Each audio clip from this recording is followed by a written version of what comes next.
Hello, English learners. Welcome back to another great podcast here at English Pod. My name is Marco. And I'm Erica. And today we're going to be talking about one of our favorite topics, as always. Food. Food. We're going to be at a restaurant. And, one of the most difficult or embarrassing things to deal with at a restaurant is what to say when you don't like the food or when it's bad quality food. Right. So maybe we have to complain about the food or maybe even the service, right? That's right. And in this lesson, we're going to be learning some really wonderful words and phrases that you can use when you need to complain about the food or the service in a restaurant. Okay, so before we listen to what happens in this restaurant with this food, let's take a look very quickly at vocabulary preview. Vocabulary preview. Okay, we're only going to do one word today, and this you'll hear in the dialogue. An establishment. Establishment. This kind of establishment.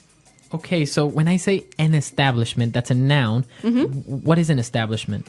It's basically a fancy word for a business or a restaurant in this case. In this case, it's a restaurant. Yep. But in general, you can say it's a business. So you have a very fine establishment. That's right. So an establishment, a type of business, a place of business, really. Very good.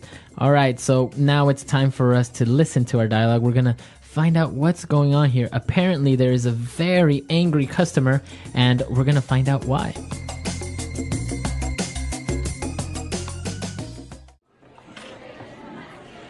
Excuse me, waiter.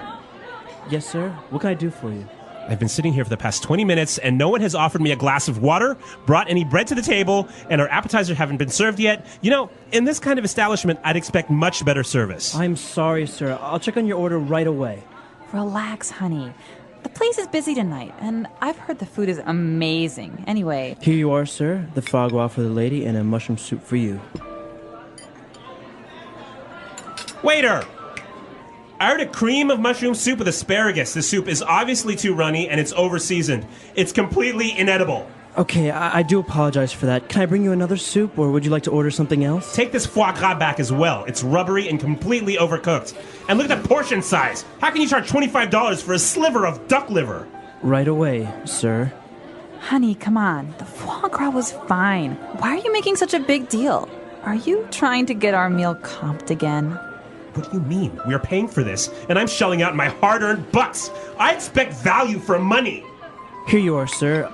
I hope it is all right now. The chef has prepared it especially for you. Yes, fine.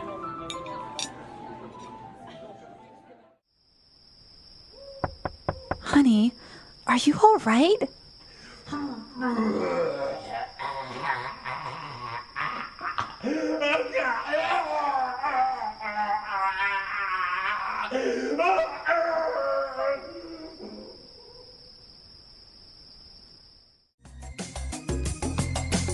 Well, I guess that's one lesson, hey? If you're in a restaurant, don't be too rude to the waiter. You never know what's going to happen. The waiter and the cook, right? Yeah, you don't want to offend that kitchen staff.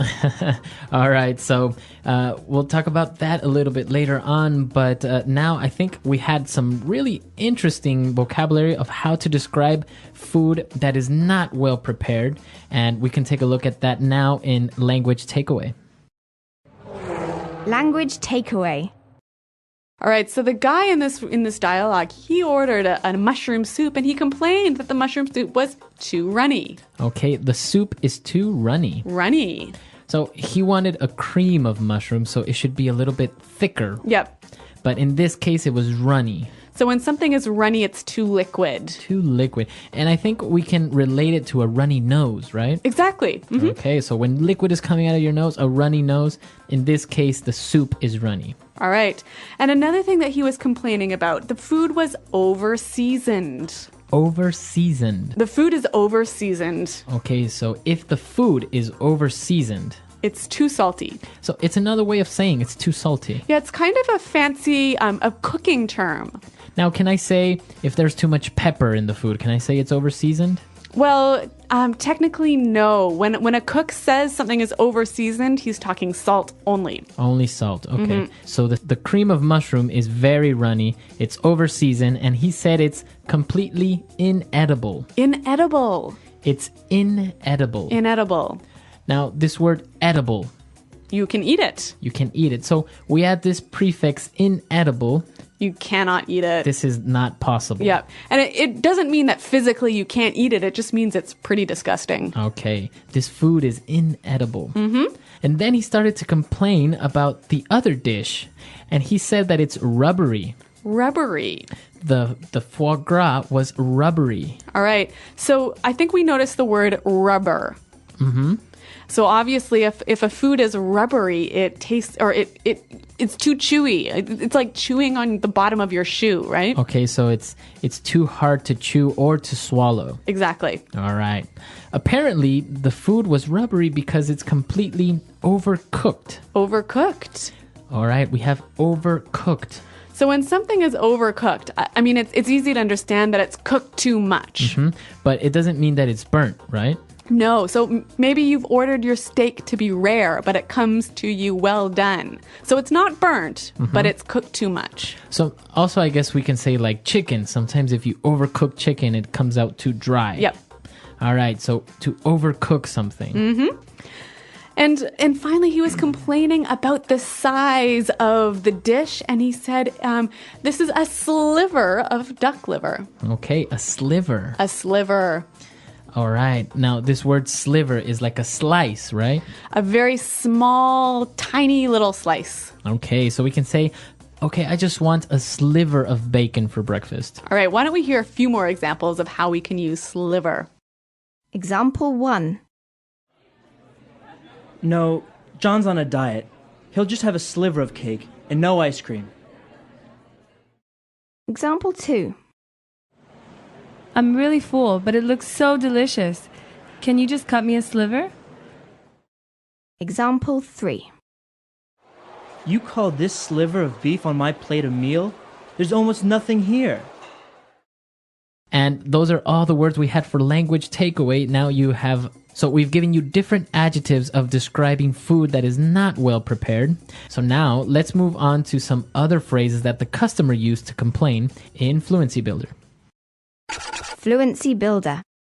Okay, so before we get to the customer complaining language, I want to look at a phrase that the waiter used to apologize. He said, I do apologize. I do apologize. I do apologize. Now, why is this phrase so interesting? Well, I mean, it's pretty easy to understand the meaning, but I want to look at why he added this verb do.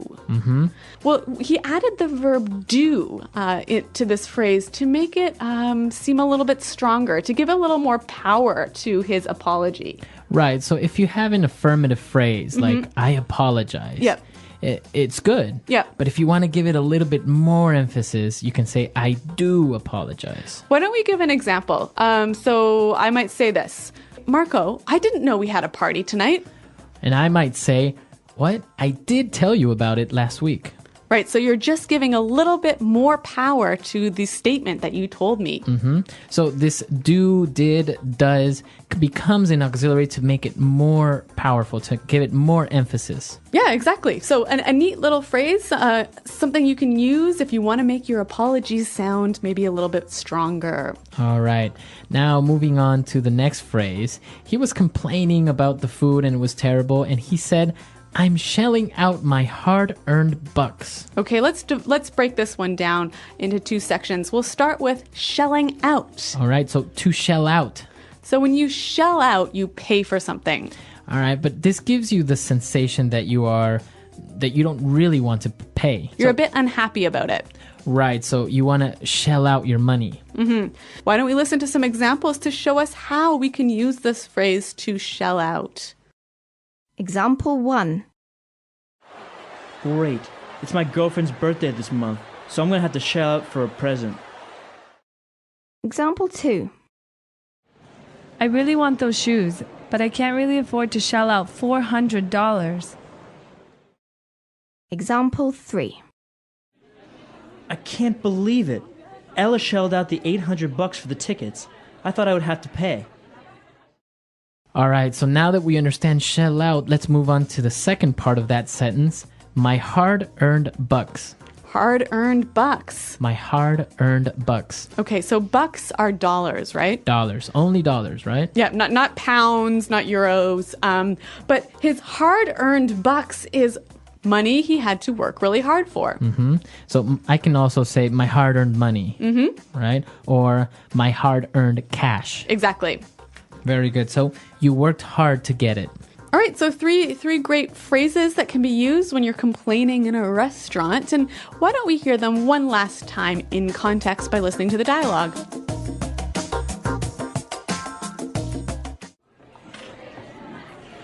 Excuse me, waiter. Yes, sir. What can I do for you? I've been sitting here for the past 20 minutes, and no one has offered me a glass of water, brought any bread to the table, and our appetizers haven't been served yet. You know, in this kind of establishment, I'd expect much better service. I'm sorry, sir. I'll check on your order right away. Relax, honey. The place is busy tonight, and I've heard the food is amazing. Anyway, Here you are, sir. The foie gras for the lady and a mushroom soup for you. Waiter! I ordered a cream of mushroom soup with asparagus. The soup is obviously too runny, and it's over-seasoned. It's completely inedible. Okay, I do apologize for that. Can I bring you another soup, or would you like to order something else? Take this foie gras back as well. It's rubbery and completely overcooked. And look at the portion size. How can you charge $25 for a sliver of duck liver? Right away, sir. honey, come on. The foie gras was fine. Why are you making such a big deal? Are you trying to get our meal comped again? What do you mean? We are paying for this, and I'm shelling out my hard-earned bucks. I expect value for money. Here you are, sir. I hope it is all right now. The chef has prepared it especially for you. Yes, fine.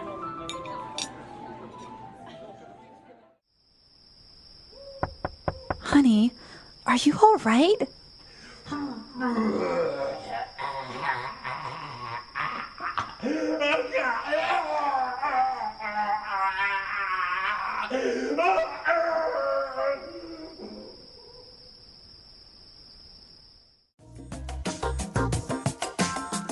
So complaining at a restaurant and actually sending food back is not uncommon in the US. Yeah, of course. If the food's bad, of course you're going to send it back. But maybe in other cultures, I think people would be a little bit more reluctant to do something like this. Yeah.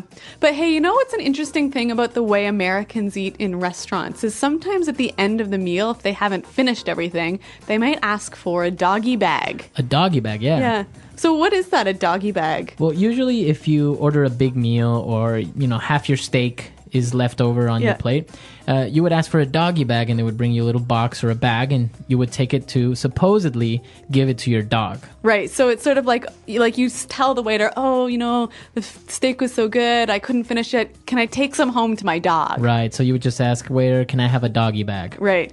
But it's sort of like code for, I'm going to eat this tomorrow for lunch. Exactly. Because people wouldn't really give it to their dogs. Yeah. I mean, that steak wrapped up in a fancy sort of foil swan is going to be pretty delicious the next day. right. Yeah, it's actually very common in the US, but in other countries, people will leave Yeah. entire plates of food on the It'd table. be totally impolite to ask the waiter to pack up the food for you. Exactly. Yep. So a little bit of cultural differences, but we want to know what you think and how things are done maybe in your country with complaining or sending food back or even this whole doggy bag situation. That's right. Why don't you visit our website, englishpod.com, and tell us about it. All right. We'll be there to answer any questions or comments, but we got to go now. So until then, Goodbye. bye.